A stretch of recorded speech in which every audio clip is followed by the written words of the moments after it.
Primeira carta de Coríntios, capítulo 1, versículo 27. Vai dizer assim: mas Deus escolheu o que para o mundo é loucura para envergonhar os sábios.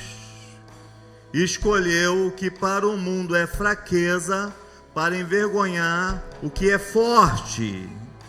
Ele escolheu o que para o mundo é insignificante, desprezado, e o que nada é, para reduzir a nada o que é, a fim de que ninguém se vanglorie diante dele. Sabe o que Paulo aqui está dizendo? Você pode olhar para o seu irmão e dizer assim: Deus usa os improváveis. Você pode falar para o outro irmão do outro lado, falar: Deus usa os improváveis. Quem aqui é improvável do Senhor, mas está nesse lugar?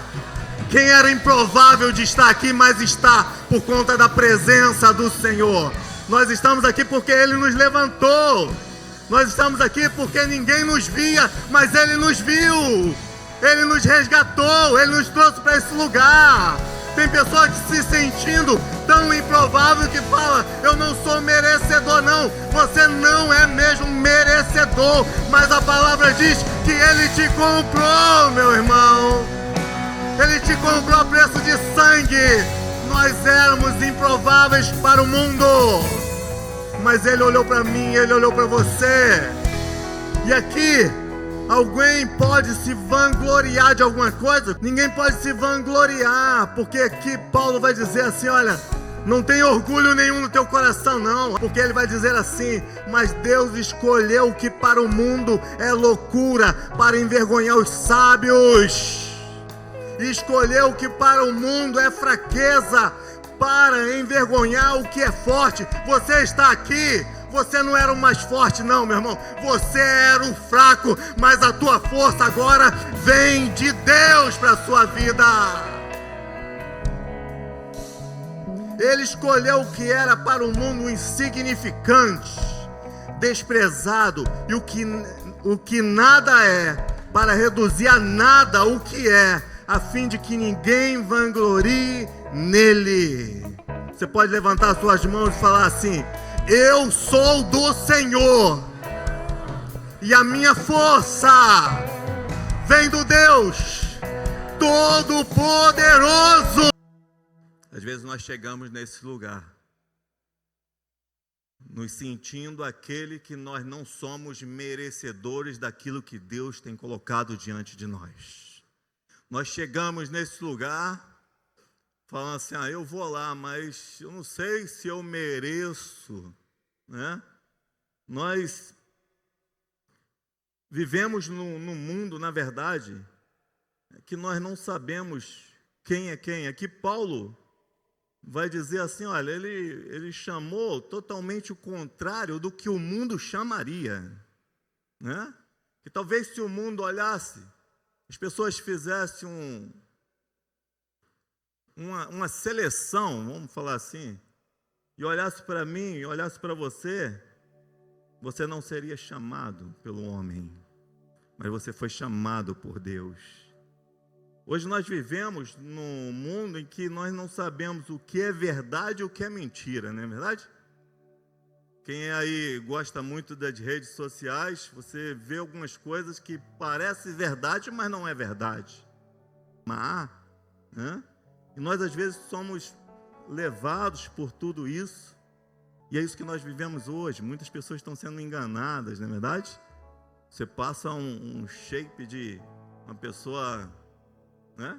Quantas pessoas você olha assim tem cara de rico? Você já tem alguém na tua família assim? Não olha para a pessoa do seu lado, tem cara de rico, mas a conta bancária está lá embaixo, não é verdade? Outros têm cara de pobre, né? Mas é rico. Mas às vezes nós somos enganados por tantas coisas, não é verdade? Mas o nosso Deus não. Deus nos chamou do jeito que nós somos. Deus, sabe, nos viu do jeito que nós somos. Nós, para outras pessoas, nós tentamos passar alguma coisa diferente, mas com o nosso Deus não tem jeito. Deus vê o que está no seu coração, meu irmão.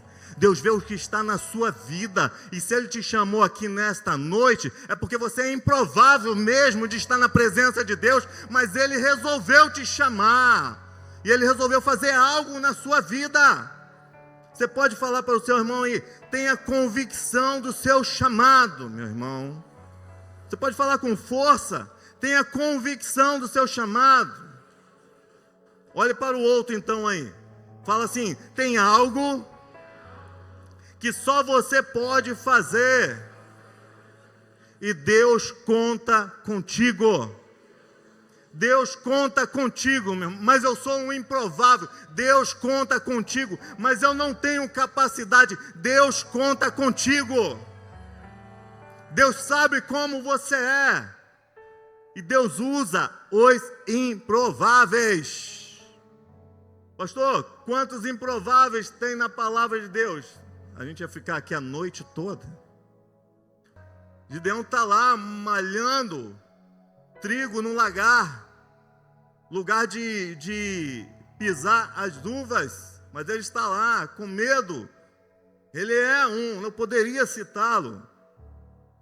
Mas só para não ficar repetitivo, eu vou convidar outro para entrar nessa história, porque tem outro juiz chamado Jefté. Não sei se você já ouviu falar de Jefté, porque tem alguns na palavra de Deus que são tão improváveis que nós não trazemos nem à tona assim, com frequência. Nós nem lembramos dele. Talvez você não lembre de Jefté, mas Jefté, houve um momento durante que o povo de Israel viveu, que não havia reis, mas Deus fez com que se levantasse de tempo em tempo, se levantasse alguns juízes, alguém que ia estar à frente do povo, alguém que ia libertar o povo, alguém que ia fazer algo pelo povo, porque o povo passava também por esses altos e baixos. O povo vinha alguém que Deus enviava, o povo se arrependia, o povo era tratado pelo Senhor, mas o povo pecava de novo e caía de novo, e o Senhor enviava outro. O Senhor te ama de forma incondicional e Ele não desistiu de você. Aqui Jefté é alguém que trouxe a paz para aquele povo durante praticamente uns 6 anos. E ele foi juiz por 6 anos. Quem era Jefté? Jefté era filho de uma prostituta. Mas pastor, filho de uma prostituta pode fazer algo bom para o Senhor? Pode, porque o Senhor vai lá e pega os improváveis. E aquele Jefté, ele era filho dessa prostituta. O pai dele teve ele com essa prostituta, levou-o para casa e teve mais outros filhos com a sua esposa. Esses outros filhos cresceram. E quando eles cresceram, eles olharam para Jefté e falaram assim: aqui não é seu lugar, porque você é um filho bastardo, você é um filho de uma prostituta. Porque quando nós somos improváveis, o mundo quer jogar na nossa cara que você não é nada. O mundo quer falar assim: quem é você para vir para a casa de Deus? Você é um que estava lá, fazendo tudo de ruim, agora quer dar uma de santo agora. E eles falaram: você não tem direito de nada aqui. Nós queremos que você vá embora. Sabe o que aconteceu com Jefté? Ele foi expulso da sua própria casa. Ele não foi reconhecido pelo próprio pai, ele não foi reconhecido pelos irmãos. Ele foi mandado embora. Mas diz a palavra que Jefté era um guerreiro valente. Tem algo na sua vida que ninguém pode tomar de você. Podem roubar muitas coisas de você, mas aquilo que Deus colocou na tua vida, ninguém pode roubar de você. Existem talentos em você que ninguém pode tomar. O diabo tenta fazer de tudo, mas o que Deus plantou na sua vida é teu, meu irmão. Segura, porque é com isso que você vai vencer as suas batalhas. Jefité, um guerreiro valente, foi mandado embora, não foi reconhecido pelo pai, não foi reconhecido pelos irmãos, não foi reconhecido pelas pessoas que estavam ali, mas a guerra veio. A guerra veio. Você pode ser até rejeitado, mas as pessoas têm que se curvar diante de um dom que Deus já te deu. Existem coisas que não ficam escondidas em nós. E aqui vai falar que quando veio, sabe, uma ameaça de guerra, o que eles falaram? Eles chamaram Jefité para ajudar na guerra. Tá tudo difícil, agora me chamou. Me desprezou, agora quer que eu vá lá falar uma palavra. Porque é isso que muitas vezes acontece nas nossas vidas. Me rejeitou e agora quer que eu vá lá resolver o problema da família de novo. E muitas vezes acontece isso conosco. Não queria saber de mim naquele momento, mas agora está me chamando de novo.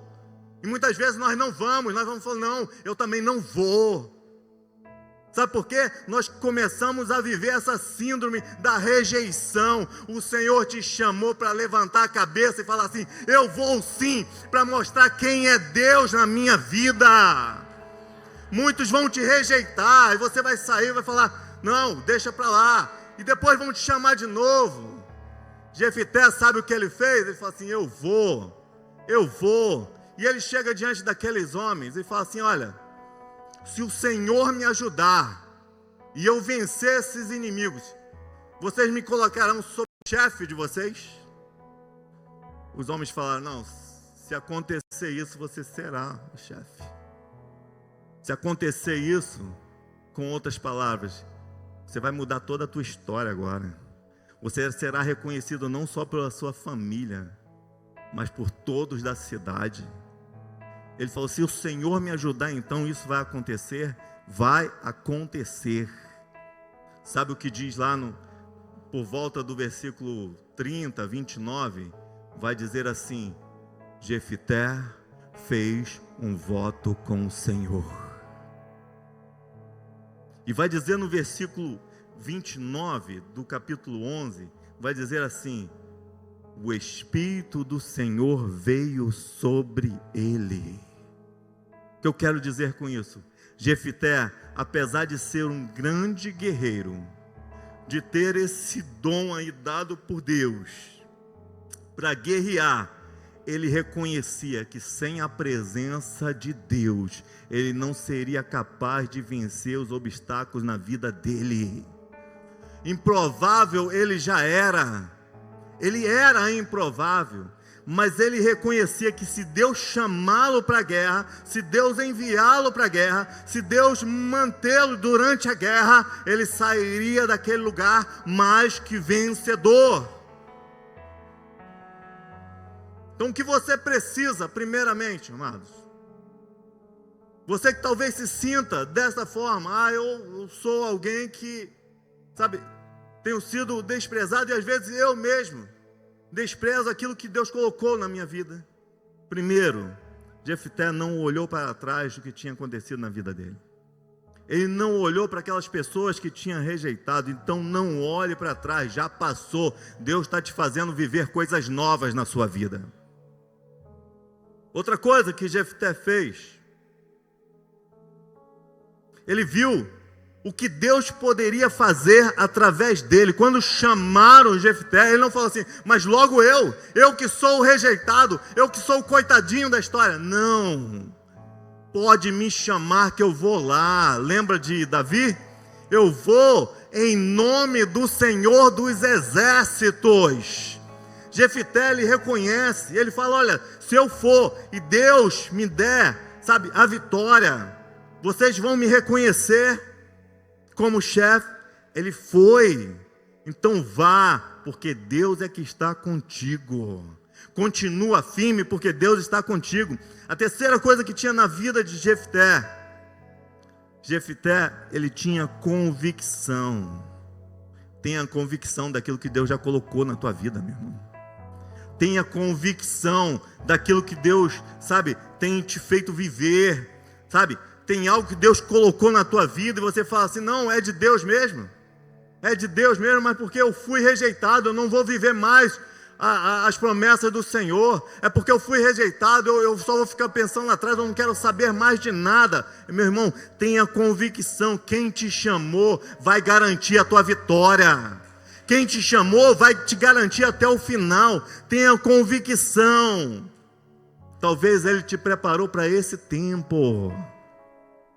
Jefité lá atrás não era reconhecido, não era o tempo dele, mas Deus estava preparando Jefité para um tempo específico. Rejeitaram você, não é o tempo ainda, mas Deus vai te levantar e todos vão ver quem é Deus na tua vida. Jefité tinha essa convicção, que é outro personagem, muito conhecido. E se você conhece, você fala para mim. Eude, você conhece Eude? Quem é Eude? Está me xingando, pastor? Não. É alguém que viveu algo tremendo com o Senhor. Para você ter ideia, Eude também foi um dos juízes em Israel. E olha o que Eude foi capaz de fazer, meu irmão, presta atenção. Diz a palavra que Eude trouxe paz por 80 anos para Israel. É qualquer um? É qualquer um que consegue trazer paz? A Eude devia ter a força de Sansão, não é verdade? Para fazer isso, meu irmão. Para fazer isso, devia ter a força de Sansão, devia ter o entendimento que Débora tinha. Sabe, ele devia ter coisas extraordinárias. Eude fez isso, coisas extraordinárias, mas o que Eude tinha? Diz lá em Juízes 3, no versículo 15. Juízes 3, versículo 15, vai dizer assim: novamente, os israelitas clamaram ao Senhor, que lhes deu um libertador chamado Eude, homem canhoto, filho do benjamita Gera. Os israelitas o enviaram com o pagamento de tributos a Eglon, rei de Moabe. O que Eude tinha? Aqui não fala, porque de Jefité fala que ele era um grande guerreiro. Era alguém que era respeitado. De Eude, não fala que Eude era um grande guerreiro. Aqui não vai falar que Eude tinha uma grande força dada pelo Senhor. Ele não tinha. Então ele não era um guerreiro. Ele não tinha uma grande força. Mas o que ele tinha? O que Eude tinha? Você pode parar para pensar nisso.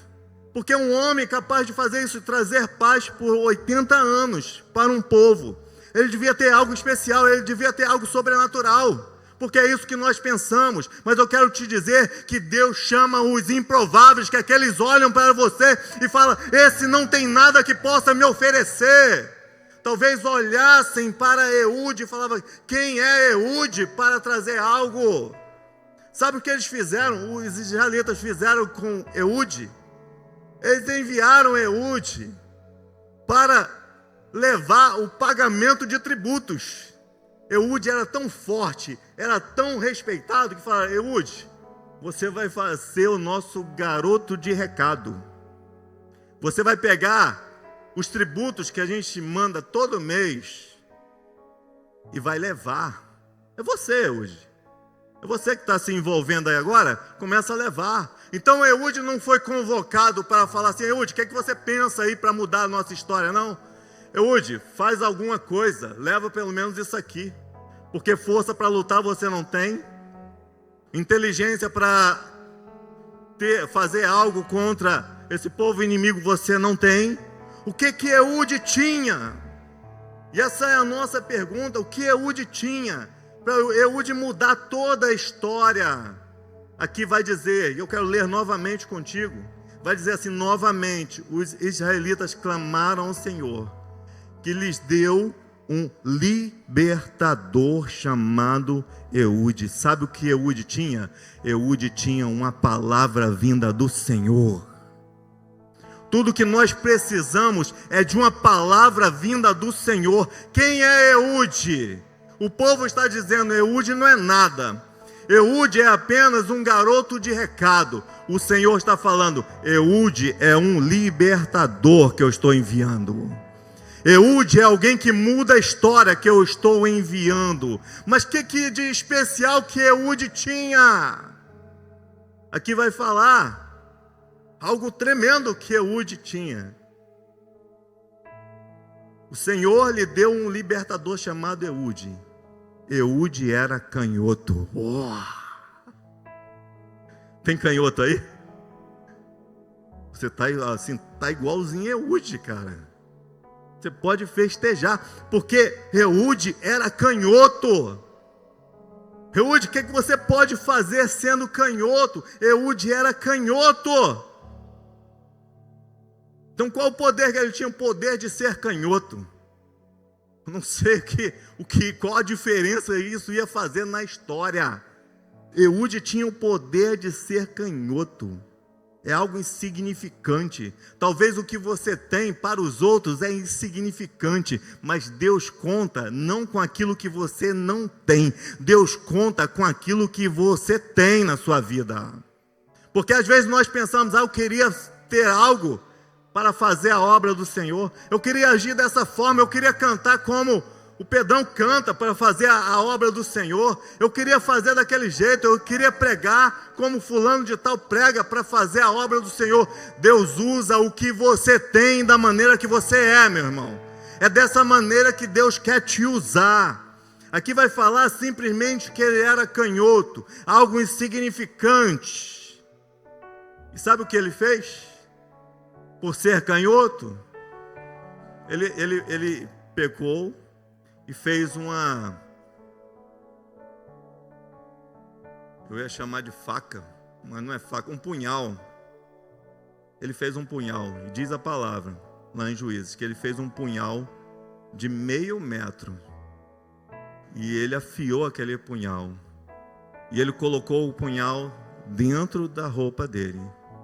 E como eles mandavam Eude levar os tributos, Eude tinha acesso à sala do rei inimigo.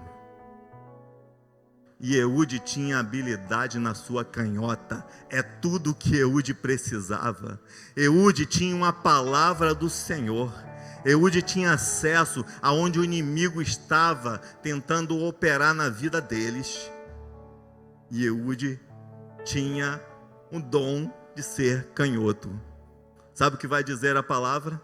Que Eude chega lá, entrega a mensagem, entrega os tributos, e ele diz para o rei inimigo, fala assim, eu tenho uma palavra para você. E aquele rei olha para Eude e fala assim, homem fraco, né? Não causa medo nenhum. Ele não falou com essas palavras, mas o que aquele rei falou? Olha, podem sair todos os soldados, porque eu vou conversar com Eude. Um rei nunca faria isso. Se o povo de Israel mandasse alguém forte, que mandasse um guerreiro, mas Deus não mandou um guerreiro, Deus mandou um libertador. Deus não espera que você seja algo que você não é. Você vai ser o que você é. E da maneira que você é, você vai trazer libertação para a tua casa, para a tua família, para o teu casamento, para tudo que há na tua vida. É da maneira que você é, meu irmão. Vai lá, Eude, e o rei encontra com ele. Quando o rei está lá na câmara especial, trancado com Eude, para conversar, para saber o que palavra que ele tem, porque aquele rei não tinha medo dele. Eude, sem o rei ver, puxa-lhe da canhota dele, porque tinha uma canhota para ser usada, sabe? Ele usa a habilidade que ele tem para matar o rei. Que eu quero dizer, o que parece insignificante na sua vida é tudo que Deus precisa para operar um milagre através de você, meu irmão. É tudo que Deus precisa. As pessoas estão falando, é insignificante. É tudo que Deus precisa. O dom dela é insignificante. É tudo que Deus precisa. Não, ela só tem um sorriso. O seu sorriso é tudo que Deus precisa para libertar pessoas. Não, eu só tenho um abraço. Quando eu chego, eu gosto de abraçar. O seu abraço talvez seja libertador para aqueles que nunca receberam um abraço de pai, um abraço de irmão, um abraço de mãe, mas veio aqui e recebeu o teu abraço. É um abraço libertador. Porque é aquilo que você tem. Deus não está esperando nesse momento que você tenha uma palavra. Não, eu vou ter uma palavra, eu só vou lá, eu só vou conquistar quando eu tiver uma palavra. Não, você só tem um abraço. Dá o que você tem, porque Deus vai operar naquilo que você tem, meu irmão. Eu só consigo chegar nesse lugar e dar um aperto de mão. É insignificante para o teu irmão, mas Deus usa esse teu aperto de mão para tocar em outras vidas, meu irmão. Deus quer usar você, assim como Eude. Então o que nós estamos fazendo? Nós estamos esperando ter força para fazer. É verdade? Você está esperando talvez ter reconhecimento para fazer. Mas o que você já tem é suficiente. Você tem uma palavra. E qual é essa palavra? A palavra para Eude era que ele era um libertador. Pastor, eu não tenho uma palavra, eu quero te dar uma palavra nesta noite. Vai dizer assim lá em Isaías 41:8, vai dizer assim: você porém, ó Israel, meu servo, Jacó, a quem escolhi, vocês descendentes de Abraão, meu amigo, eu os tirei dos confins da terra, de seus recantos mais distantes, eu os chamei, eu disse, você é meu servo, eu o escolhi e não o rejeitei, por isso não tema, pois estou com você, não tenha medo, pois sou o seu Deus, eu o fortalecerei e o ajudarei e o segurarei com a minha mão vitoriosa. Pastor, eu precisava de uma palavra, então leva essa palavra para a tua vida. Tem um Deus que caminha contigo e fala que te segura com a mão vitoriosa dele sobre a sua vida. E nada pode te deter. Terceiro, homem que é considerado, pelo menos no meu ponto de vista, alguém que é improvável. Quem é esse homem? É o Cornélio, o centurião. Quem era Cornélio, o centurião? Um soldado. Aos olhos dos judeus, quem era Cornélio? Alguém que não era digno de receber a palavra. Quem era Cornélio? Alguém que estava ao lado dos opressores, que nós não podíamos ter contato com o Cornélio. Quem era Cornélio? Alguém que não poderia ter intimidade com Deus, porque a intimidade só conosco. Cornélio não pode ter intimidade com Deus. Mas quem realmente era Cornélio? Lá em Atos 10:22, vai dizer que ele era homem reto e temente a Deus. Meu amado, você pode ter uma visão de como alguém te parece ser, mas Deus sabe como essa pessoa é no íntimo dela. Você pode ter uma visão como os judeus tinham. Eu não posso ir lá, eu não posso me relacionar. Enquanto Deus estava falando, ele é homem reto e temente a Deus. Também vai dizer, lá no versículo 30, por volta do versículo 30 de Atos, vai dizer que ele era alguém que orava a Deus. Vai dizer que ele orava a Deus, tanto que Cornélio está orando a Deus. E um anjo aparece para Cornélio, aquele que é, improvável aos olhos dos judeus, é aquele que está recebendo anjo dentro da sua casa. É aquele que está sendo visitado pelo poder de Deus. E tem pessoas falando, não, esse aí não merece não. Esse aí é opressor. Esse aí é alguém que não merece ter intimidade com Deus. Cornélio já tinha intimidade com Deus. Já tinha um anjo aparecendo na sala dele, falando, Cornélio, tem algo mais para você, Cornélio. Chama Pedro, manda chamar Pedro, Cornélio. Foi o anjo que deu todas as dicas aonde Pedro estava. Vai lá na casa de Simão. Pedro está lá. Manda chamar. Cornélio é visto como indigno. Mas sabe o que acontece na vida de Cornélio? Cornélio foi usado por Deus para levar a palavra para dentro da sua casa e levar salvação para toda a sua família.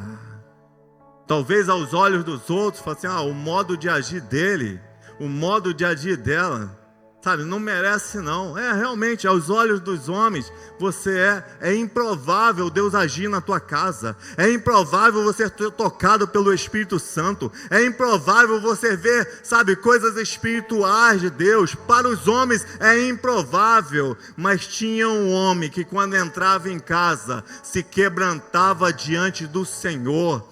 Para os outros você pode ser improvável, mas para Deus, quando você se quebranta diante dele, ele já manda a resposta vindo para você. Tem gente que é espiritual demais, né? Está dentro da casa clamando e não tem resposta, mas tem gente, sabe, se rendendo aos pés do Senhor, e o Senhor está dizendo, vai lá.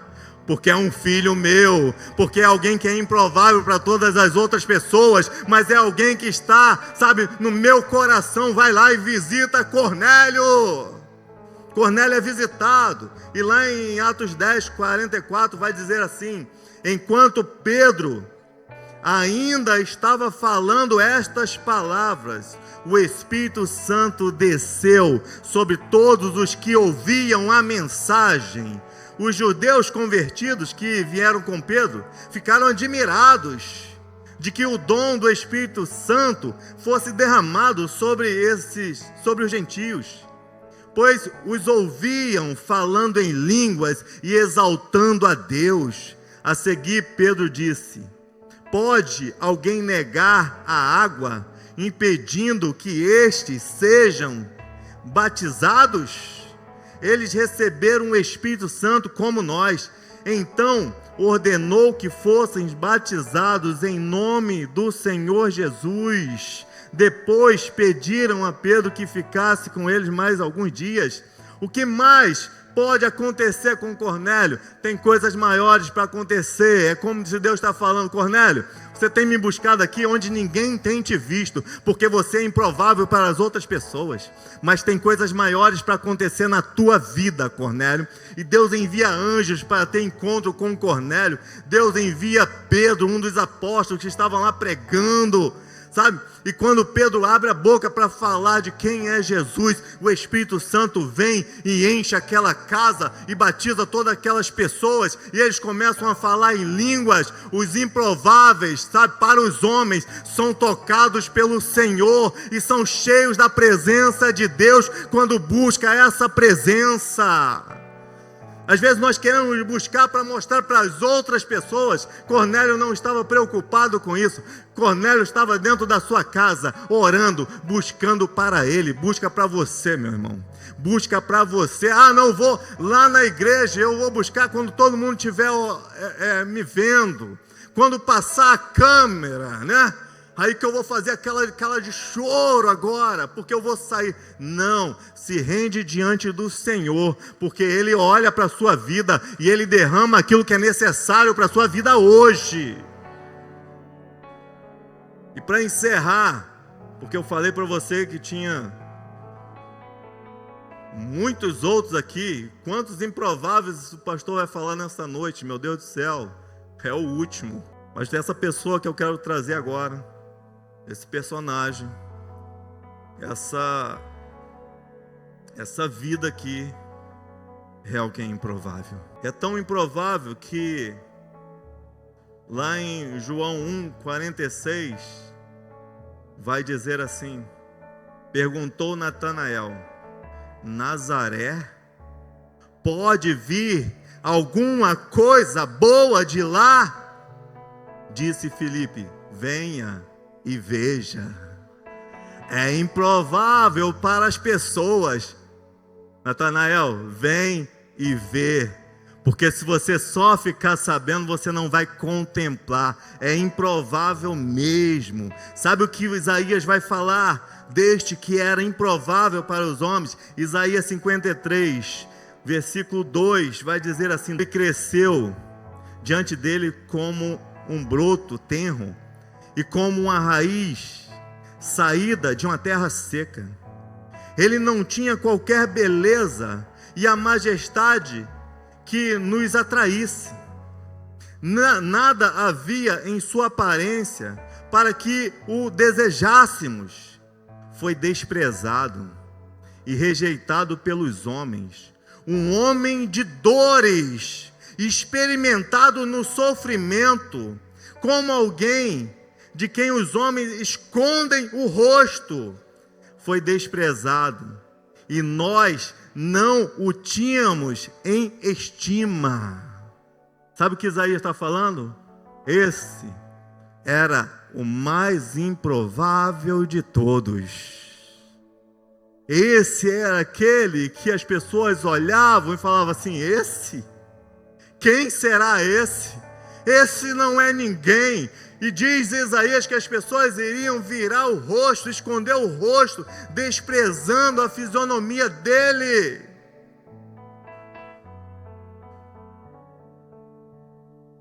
Talvez o povo dizia: é improvável que este seja o Salvador.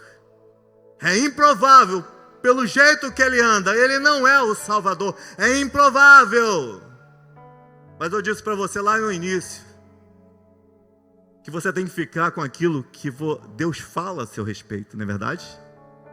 Porque o mundo sempre vai falar algo a seu respeito, como falou de Jesus. Ele é improvável. Sabe o que Deus disse? Quando ele desce as águas, que ele sobe, Deus fala assim: este é o meu filho amado, em quem tenho prazer. Sabe o que as pessoas estão dizendo? Ele é improvável. Sabe o que o Senhor está dizendo? Ele é o meu filho amado.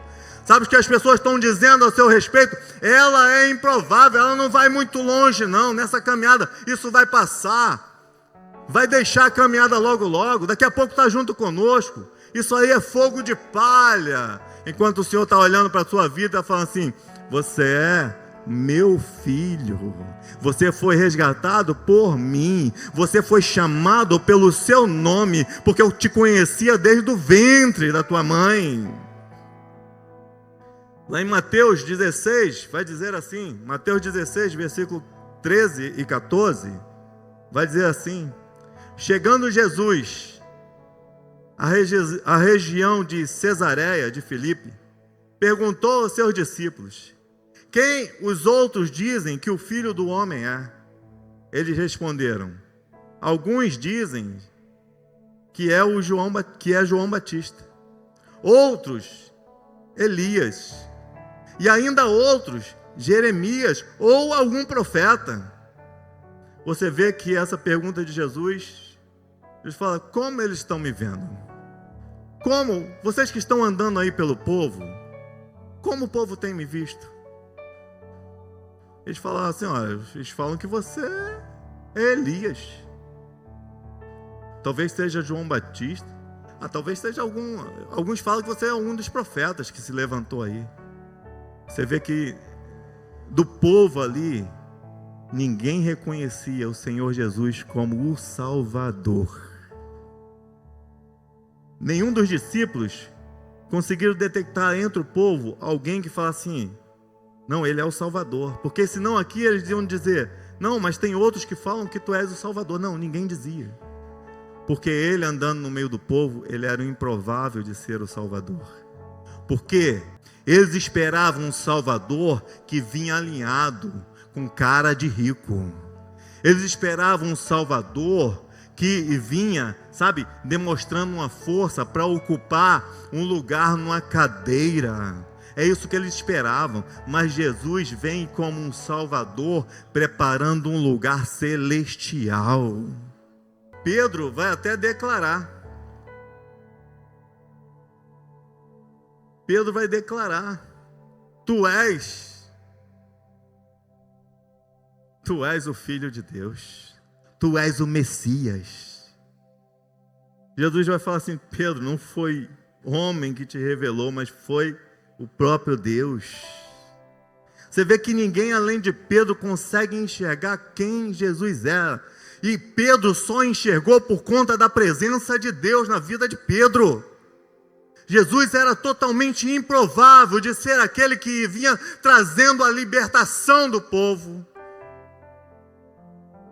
É importante, né? Como teve Pedro aqui, você ter alguém do seu lado que reconhece quem você é. É importante, é bom ter alguém que fala assim: eu reconheço, você é uma pessoa que tem buscado a presença de Deus, você é alguém forte. É bom nós ouvirmos isso, é bom ter alguém que nos reconhece, mas o mais importante ainda é você mesmo saber quem você é, meu irmão, porque às vezes nós queremos, sabe, ouvir das outras pessoas.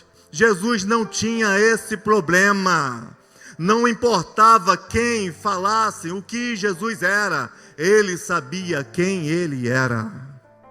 Não importa o que falam de você, você precisa saber quem você é no reino de Deus. Você precisa saber quem você é nessa história, quem você é para este momento, quem você é para a sua família. Você precisa saber. Jesus, ele tinha convicção de quem ele era. Sabe o que às vezes tem nos impedido de ir mais adiante? É que muitas vezes na nossa caminhada nós não temos tido convicção de quem nós somos. Muitas vezes nós temos duvidado de quem nós somos e para onde nós vamos. Muitas vezes nós temos ficado perdidos no meio do caminho e falamos assim: como eu vou? Para onde eu vou? Quem eu sou? São tantas perguntas por falta da convicção. Lá em João 4:26, vai dizer assim: então Jesus declarou. Ele declarou para quem? Para a mulher samaritana que estava indo ao poço. Ele vai declarar para aquela mulher. E o que ele declarou? Eu sou o Messias. Eu que estou falando com você. Eu sou o Messias. Sabe o que isso quer dizer? Não tinha dúvida de quem ele era. Sabe o que precisa acontecer conosco? Quando o diabo vir indagar quem você é, você tem que falar: eu sou filho do Deus Altíssimo. Eu sei quem eu sou. Eu sei quem eu sou. Jesus, ele tinha convicção de quem ele era, apesar de ser improvável. É improvável ele ser o Messias, as pessoas poderiam gritar. É improvável que ele venha ser o nosso Salvador, o nosso Libertador. Jesus falava: eu sou o Messias. As vozes de fora não podem tirar aquilo que já está dentro de você. Nós estamos deixando que as coisas de fora roubem o que está dentro. Deus já colocou algo dentro de você. E o inimigo pode até gritar, mas ele não pode roubar aquilo que já está em você. Quando você tem a certeza de quem você não é abalado pelas palavras daqueles que não enxergam quem você é. Tem pessoas que não vão enxergar quem você é. Tem pessoas que vão falar assim: quem ele? Ela? Quem é essa pessoa para falar isso comigo? Quem é essa pessoa para trazer esta mensagem? Ela é pior do que eu. Eu conhecia quando estava no mundo, eu sei quem era.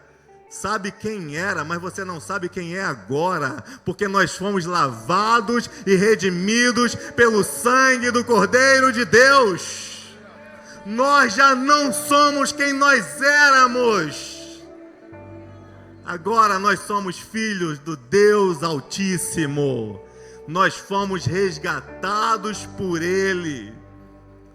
Nós, para o mundo, nós continuamos sendo improváveis. E eu vou dizer mais. Talvez para muitos que estão aqui, se sintam como improváveis, como aqueles que não merecem, como aqueles que não deveriam nem estar aqui. Mas eu quero te dizer, se Deus te chamou para esta obra, quando eu vou dizer esta obra, eu não estou falando de Caioaba. Deus te chamou para estar na presença dEle. Se Deus te chamou, Deus já te renovou no mundo espiritual. Deus já te colocou em outro patamar. Deus já te levou para outra esfera. E é uma esfera sobrenatural. Você não é mais quem você era. Ei, chega de ficar tentando encontrar meios de dizer que você não pode, porque o teu Deus já falou que você pode, meu irmão.